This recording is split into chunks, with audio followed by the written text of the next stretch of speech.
I'm Sean Patrick. I'm the CEO of Patrick's Fine Sodas, and I'm here to introduce you to our brand new startup.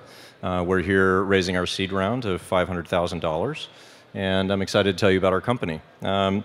Basically, I'm going to start my story off telling you about Big Soda, who is the enemy in our story, and whether or not you know it or not, about half of our country consumes 2.6 sodas per day. And if you add that up, that's about 104 grams of sugar, or over 400% of your daily recommended value. So the problem we're here to address is reinvention of soda in a way that is health-friendly and still preserves tastes. So, a couple more stats here that are really interesting. 2 out of 3 adults and 1 out of 3 children in the United States are overweight or obese. And really, soda cares, and they've agreed to reduce the sugar values in their product by 20% over 10 years. So you can only wonder how many more people may perish while waiting for soda to address the problem. So really, if you look at some of the other drinks that are on the shelf today, you'll find that sugar and this kind of nastiness permeates every product. But 12-ounce can of Coke, as I mentioned, 406%. An Izzy, 312%. This is just by drinking a couple of these every day. Even orange juice has an enormous amount of sugar. And by comparison, drinking the same amount of our Patrick's Fine Soda, 2.6 sodas a day, is about half of your daily value, recommended value, outside of food. So it actually fits quite nicely into your regular diet. Oops. So, we started out in the process of thinking, okay, what would it take to really compete in soda and take advantage of what we see as colliding market opportunities? The rise of probiotics, which is about a $25 billion market worldwide right now, and the decline of soda. Despite soda being enormous, 530 billion worldwide, growing at 2% worldwide, it's declined by almost 4% in 2013, which is somewhere around $20 billion. So we think that really the market opportunity, the multi-billion-dollar market opportunity, is to reinvent soda, take it away from these nasty companies that are selling bad products as a great-tasting product that fits all the use cases of soda. So really, we were out to make this product probiotic, naturally fizzy, without forced carbonation, low or no sugar, very low sugar, and that tastes great. It had to hit the use case of tasting great. The other main thing that we were after is really to make it look and feel like soda. And what does that mean? A lot of the probiotic products out there are marketed as medicine. They kind of, like I call them, yoga mat products. They all look like they belong in a yoga store. They pitch very heavily on the medicinal value of probiotics. We're kind of assuming everyone actually knows what that is now, and the market's educated on it. So we're going to be the soda company who happens to be probiotic.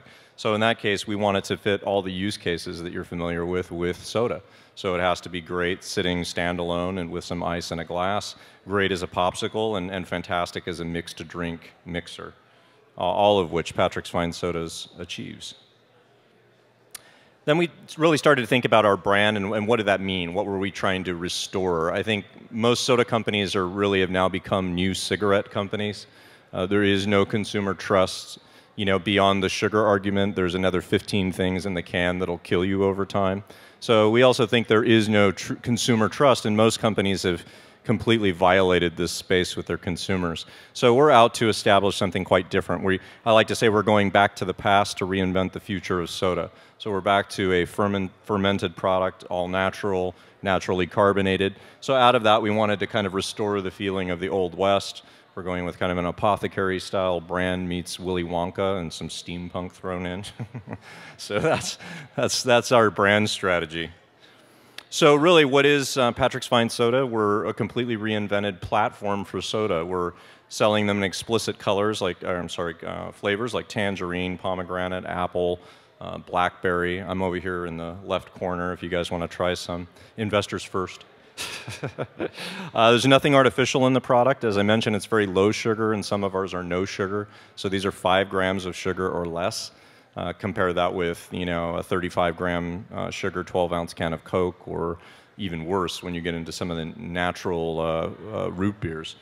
The product should be available in June, July, provided we close our round. So with that, I'll be happy to take any questions. 1 second to spare.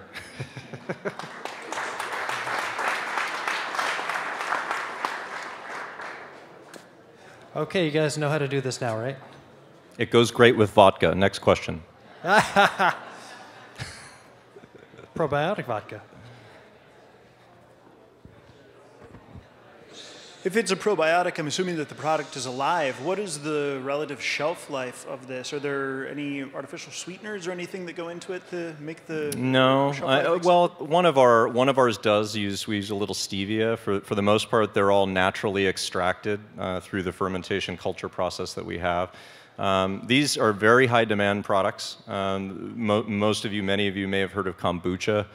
That's flying off the shelves inside of Whole Foods across the nation, and they're now dedicating a third of their refrigerated shelf space to it. So it's a couple of weeks shelf life, but they don't stay on the shelves. And since we've moved our kind of pie chart much closer to soda, so we're a soda company that happens to be probiotic, taste is very much a part of our design process. So we expect they'll even last less long on the shelf. Patrick, Sean, where do you make the product now? Where are you? Where do you come from? We're in Santa Fe, New Mexico. We actually moved there. I'm a Silicon Valley native. I've done over 16 startups here, venture funded, raised over 100 million, had no life. So we took our cool startup and wanted to find a place that evoked the brand. So we're so committed to the brand, we moved to 7,300 feet in the high desert to the second oldest capital in North America, predating the United States. So Santa Fe is about as old west as you can get. So that's why we decided to do that. And the rents are way less for starting a business. So. Oh, sorry. Does it have, being as it's fermented, does it have that kind of sour kombucha taste? No, it does not. That's exactly why it actually took us 3 years of R&D on our own dime to figure this out.